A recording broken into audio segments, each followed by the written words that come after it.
Hi everyone and welcome back to my channel. My name is Esli and I am so excited to be doing another pregnancy update because that just means we're further along, right? That just means we have made it. I am sorry that this is like such a big update.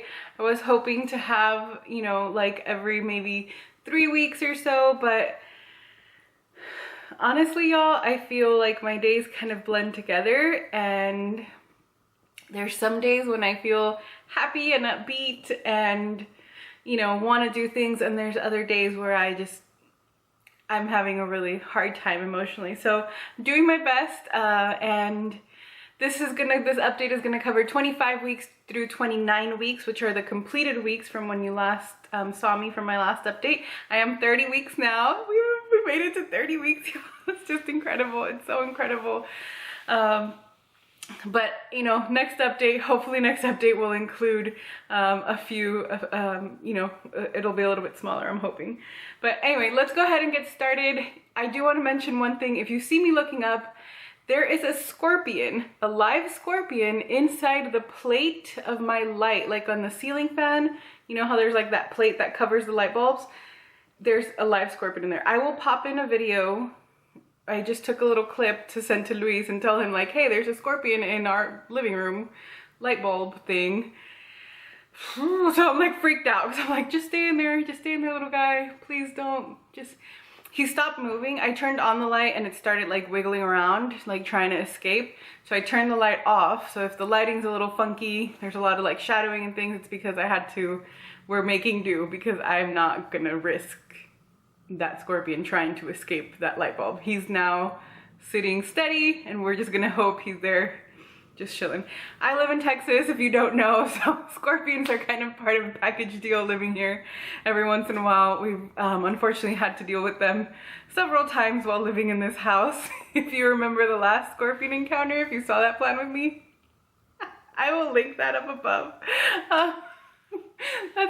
Luis got stung by one of the scorpions. That was like I still can't talk about it without cracking up, y'all. I'm such a horrible person. I shouldn't laugh, but it was really funny. If you want to hear the whole story, like I said, I'll link that video. That was just good times. Anyway, let's go ahead and get started with the pregnancy update. So 25 weeks, I feel like I was feeling really good into 26 weeks because we had passed the viability mark. It was the first time that I felt like I was able to breathe. Like I was, you know, like it had been from when I had my surgery. Just a really quick recap, just in case you're new here. I had a cervical cerclage placed at 18 weeks. It was an emergent cerclage, also called a rescue cerclage. My cervix was opening up and the baby's bag was funneling, or is still funneling, into my cervix. And I was told I was gonna lose my baby and that I was gonna go into labor within, you know, a few weeks. And thank God that I was given the option to have the cerclage. I didn't know anything about it. I had never even heard of cervical, or they call it an incompetent cervix. I didn't know any of that. It was a big shock. But anyway, at 18 weeks, I had that surgery, which is just a little stitch. It's like literally there's just a little string holding my cervix together, like at the end. And right now I'm measuring at about 1 centimeter. So I have just a little under 1 centimeter of cervix left. At least that was at my last cervical checkup, but I'll get into that in a moment. But anyway, so we reached viability from 18 weeks to 24 weeks. That was a really, really, really hard, like it just felt like time was moving in slow motion because I was just so desperate to reach 24 weeks because at least that meant my baby had a chance and that's all that mattered. So sorry, I'm gonna start crying. 25 weeks came and I was feeling really good. 26 weeks came.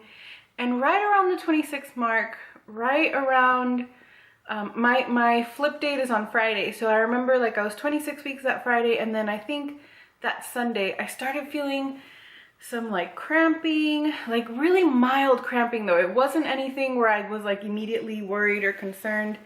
I have to shift a little because she doesn't like the way I sit sometimes. She's kicking, which is okay. I love feeling her kick. But anyway, it was like some very, very mild cramping, but I was told that was something that I was, you know, told to be on the lookout for, because it could be the start of contractions. It could be, you know, something wrong with my stitch, something like that. So it was kind of like, I'm not, you know, like I wasn't that concerned because it wasn't strong pain. And then I started feeling a lot of pressure. Like I could just feel, it's a really strange feeling, because I try to explain it to my mom. My mom had perfectly normal pregnancies. She didn't have any cervical issues.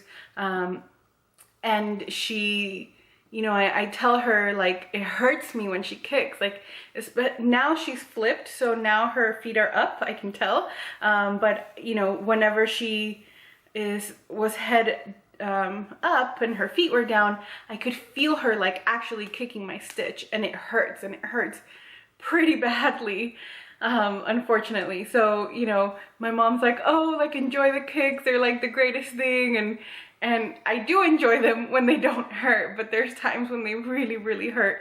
So just kind of depends on her positioning and how she's kicking and things. But anyway, so I was feeling like the pressure on the stitch, not kicking pressure, but just like I could feel like there was actual like pressure down onto my stitch, and I could feel like almost like it was tugging. So it's a weird sensation. I don't know what a normal pregnancy feels like. I don't know, you know, I don't know what what you feel with your cervix when you have a normal pregnancy. So I can only speak to my experience, and I can tell you that I was in pain. So I kind of tried to, I put my feet up a lot. I am on modified bed rest. So I, you know, when I'm in bed, some of the time I try to kind of stack some pillows so that my hips and my legs are both kind of, you know, leaning up. And that way it takes the baby's bag, the pressure off my cervix. So I was doing that, and I was like, oh, it's okay. Like, it's not that bad. But it just kept getting worse and worse. And then I started feeling, the only thing I can describe is like rolling pain. So it was like, I could feel my like cervix, like it would hurt, and then it would like stop. And then like a little bit later it would hurt, and it would stop. It wasn't contractions though, because it wasn't very strong. And it was just a mild but constant pain. So I was like, you know what? I'm not trying to chance things. I'm going to go ahead and call my doctor. I called my doctor, and I had an appointment for, I think it was supposed to be like the following Monday, but they moved it up to that, at this point it was Thursday. So I was one day short of 27 weeks. I was almost at 27 weeks. Or I think it was Wednesday. I was a couple days short of 27 weeks. So that day, I went to my doctor's office, and she did an exam. She checked with a speculum. So, you know, they go in there and they kind of open you up a bit, and they look at the stitch. And she said, you know, your stitch looks great. What you're feeling is probably Braxton Hicks. It's probably like, you know, practice contractions. Just if you start feeling them, like change your position, things like that. So she starts kind of talking me through it. And she tells me, she's like, I'll be very, very surprised if you reach 32 weeks with what you're already experiencing, with what you're already feeling. I was having like some tightening, which again, she said is like practice contractions, basically. So that was really discouraging. I got really upset that day because I was feeling so good. Aside from these like little pains, but like emotionally I was doing so well, because I was like, we got this, like we're gonna get further along, you know, and that was just like no, you're not. You're not gonna make it that far. So it was really discouraging. My other doctor, I have two doctors, like two main doctors, because I am high risk. So I have my regular OB and then my MFM doctor. So my other doctor has also told me, he said that he expects that I would make it to 31 weeks. So we're at 30 weeks right now. She could come at any moment. We'll see, you know, I kind of see it now as it's in God's hands. I'm not like, there's nothing more that I can do.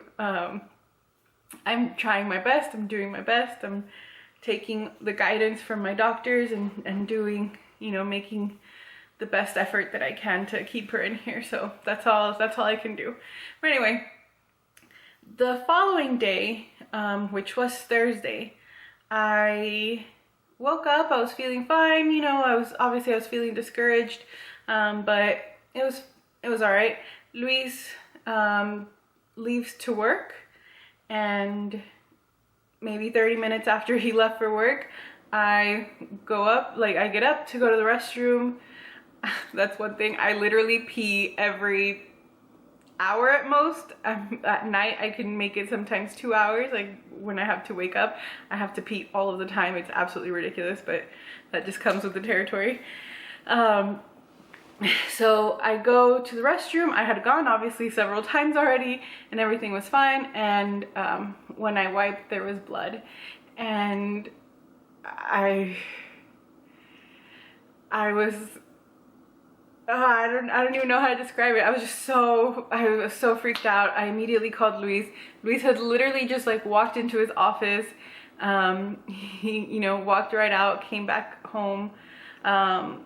My little sister was staying with us at the time. Because I've been on modified bed rest, someone has been with us pretty much all of the time.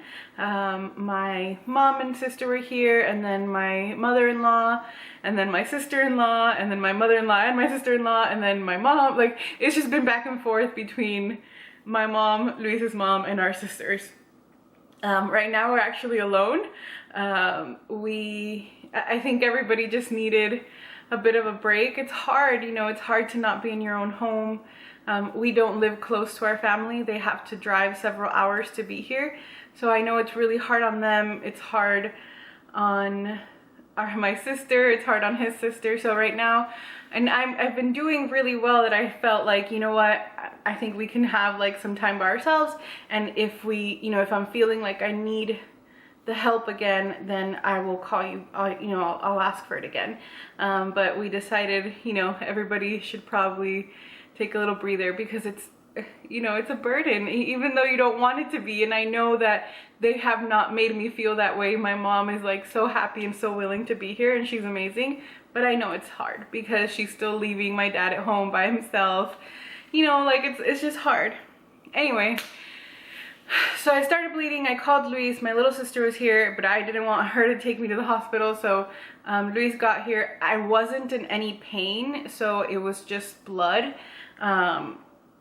So, you know, I was like, well, maybe it's just like, you know, I was hoping that it was just nothing, you know. So I tried to like stay calm, and Luis got here.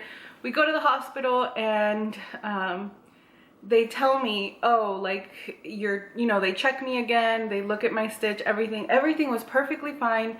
The doctor said, you're probably bleeding a little bit because yesterday you had the speculum exam, and that causes a little bit of trauma. It was like a full 24 hours after the exam, so I thought it was really weird. Like I would have thought that it would have happened like right away, but they said it was fine. So, you know, I was there for a couple of hours, and then we came back home. It's kind of like really frustrating, because I kept thinking like, you know, this is gonna be, it's so funny because I had literally thought the next pregnancy update I'm gonna do, I'm not gonna have a trip to the emergency room. Like I'm just not gonna have another trip to the emergency room, because I was feeling so good. And then, you know, that happened. But it doesn't matter. Baby girl was okay. My cervix was looking okay. Like everything was fine at that point. So it's just, you know, it was just the speculum exam that caused that bit of trauma. We're not taking any chances. Anything that I think could be wrong, like we're just gonna go to the emergency room, plain and simple, because it's not, I mean, unless I can just call my doctor and it's something like where, you know, we moved up my visit or something. But we are trying to do our best to make sure that there's absolutely nothing wrong with this baby. So that was, you know, at 20, I was almost 27 weeks. 27 weeks, you know, kind of came and went without any new news. And then we reached 28 weeks, y'all. 28 weeks was huge. Again, it felt like another breath of fresh air. It felt like when we reached 24 weeks, because 28 weeks marks the third trimester. So I was like, wow, we actually made it. Like, we actually made it to the third trimester when, you know, doctors kept saying that I wasn't gonna, at first, they weren't, you know, I wasn't gonna make it past 19 weeks at first. So it's huge. It's a huge milestone. It's been pretty okay since then. We've had you know, like just calm weeks where I haven't had any issues. During this time, because I was told that I was probably going to make it, you know, somewhere between 30-31 weeks, I have already packed our bags. I have packed our hospital bag, and I have already set up baby girl's little like station in our room.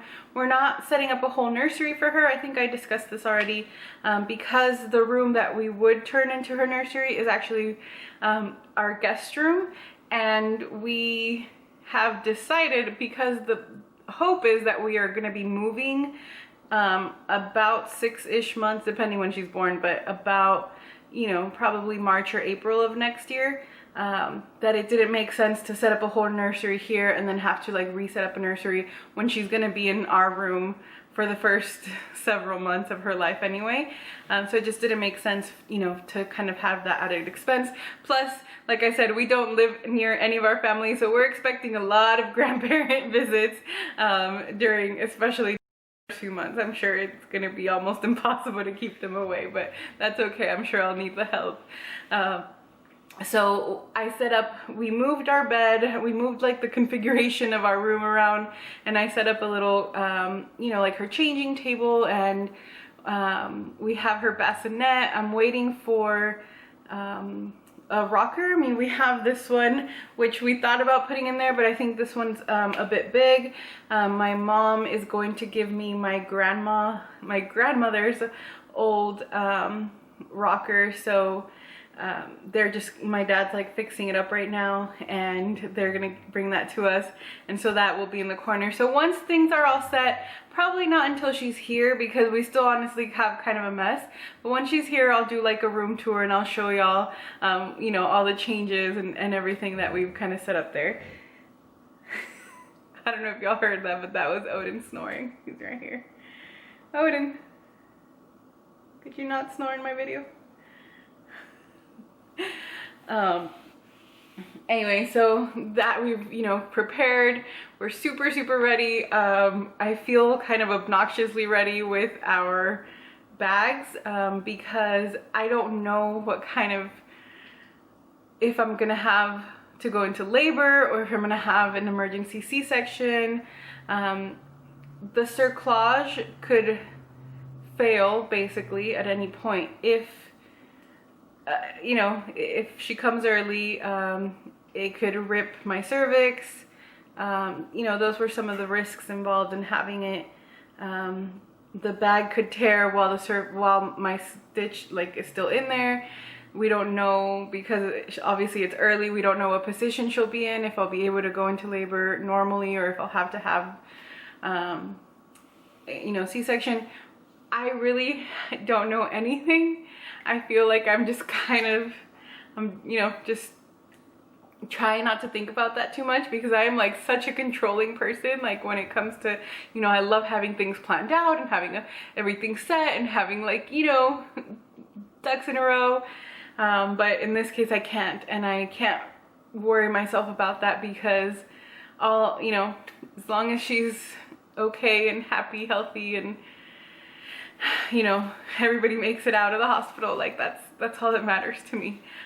So our bags are packed for the possibility of us having a longer stay in the hospital, for us having a shorter stay, obviously. So I feel like I'm a little overpacked, but I'm not gonna worry about that either. I think I might do like a what's in my hospital bag to show y'all. We'll see. It kind of depends. Sometimes, like right now, like if I sit too long, I know that for tomorrow and probably the next day that I'm gonna have to spend extra time with my feet up because it puts pressure on my cervix. So like that's another reason why I can't really film as much as I thought I was going to, because it's still, you know, it kind of hurts. So doing our best, like I said, taking it day by day. So a couple of the things I wanted to mention. I like to talk about like cravings and things. Y'all, you know that I was craving ketchup like so badly. I'm pretty sure I talked about that last update.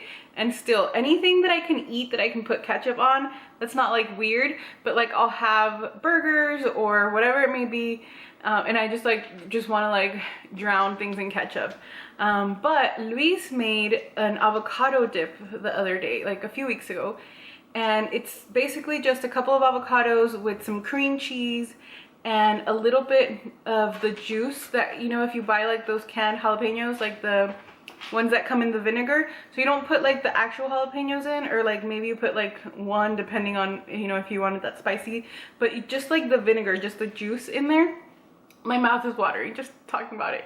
And then you blend all that up and it makes an avocado dip. You know, it's something that we've always made, like when we have guests over or whatever. It's kind of, you know, it's a thing that we make, but I hadn't had it in a while, and Luis made it the other day, and oh my goodness gracious, that is all I want to eat. I want to put that on everything. I have it every day, several times a day. It's kind of obnoxious, but it's so good. Like, I want to go have some right now. My mouth is like,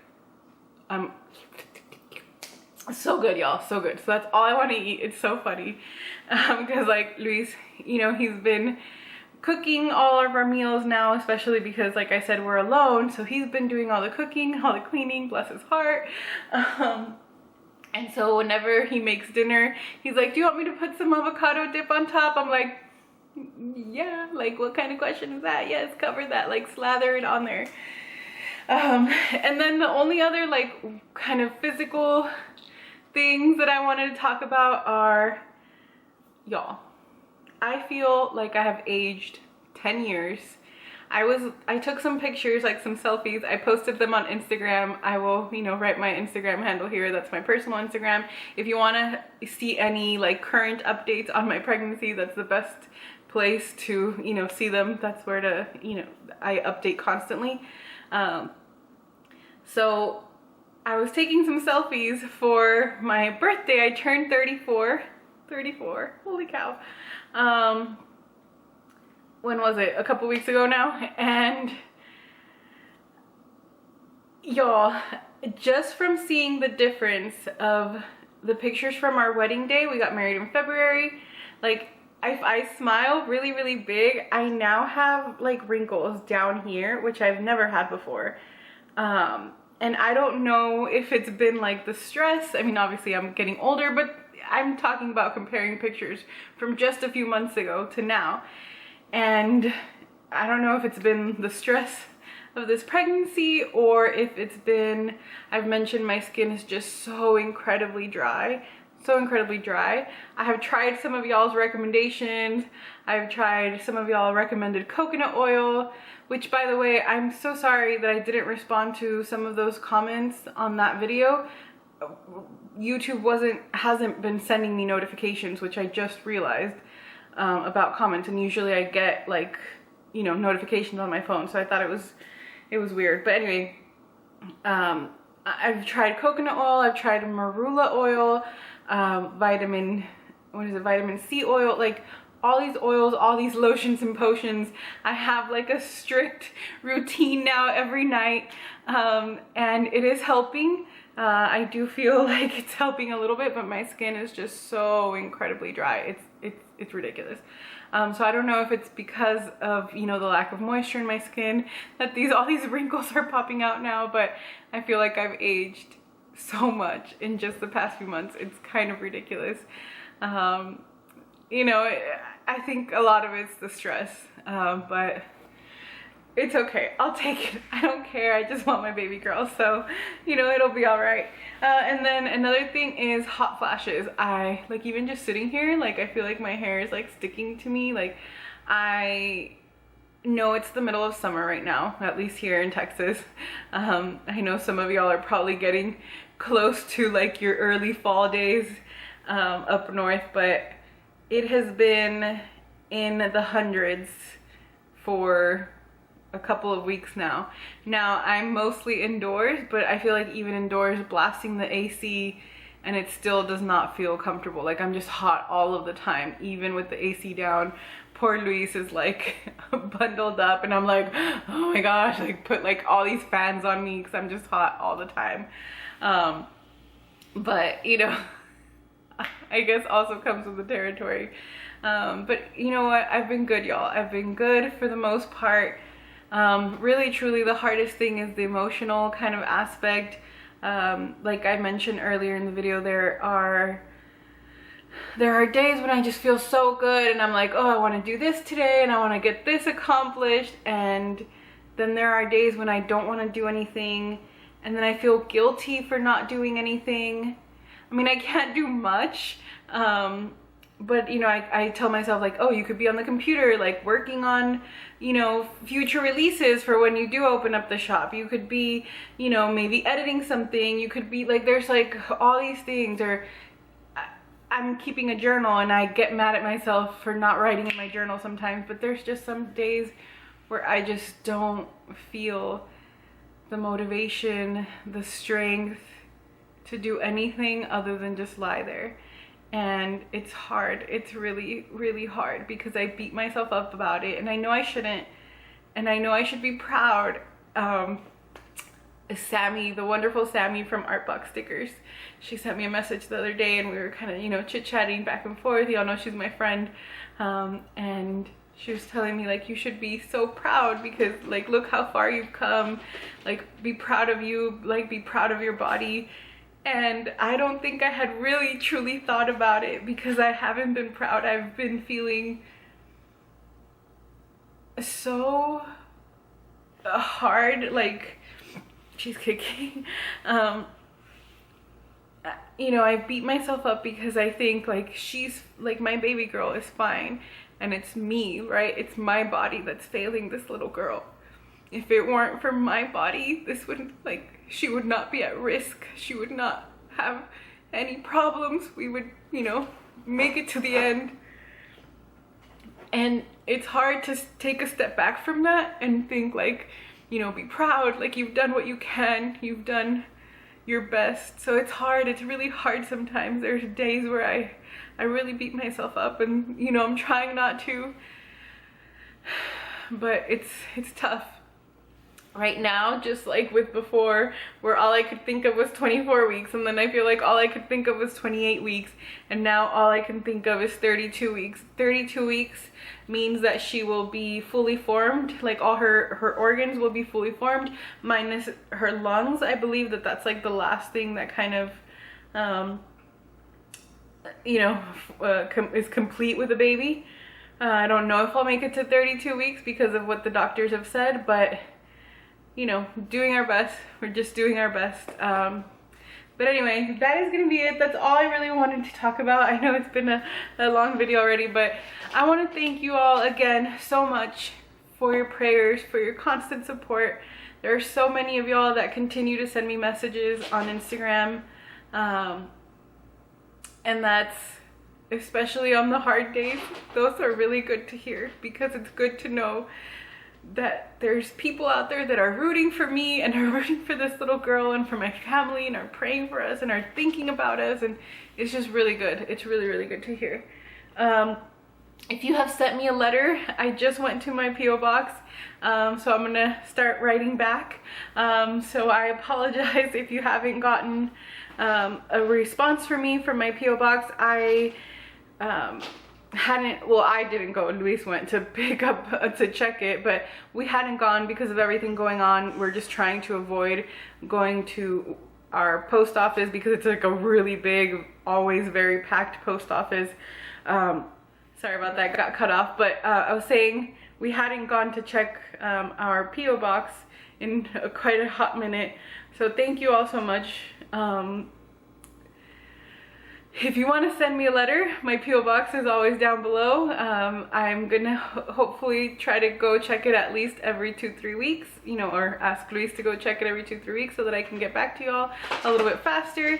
But thank you all so much for, you know, for continuing to be here and for being a part of this story, because it's just, I'm hoping it's gonna be a good one, right? As long as we end well, then that's all that matters. But anyway, thank you so much for watching. Thank you for taking time out of your day. I really appreciate it.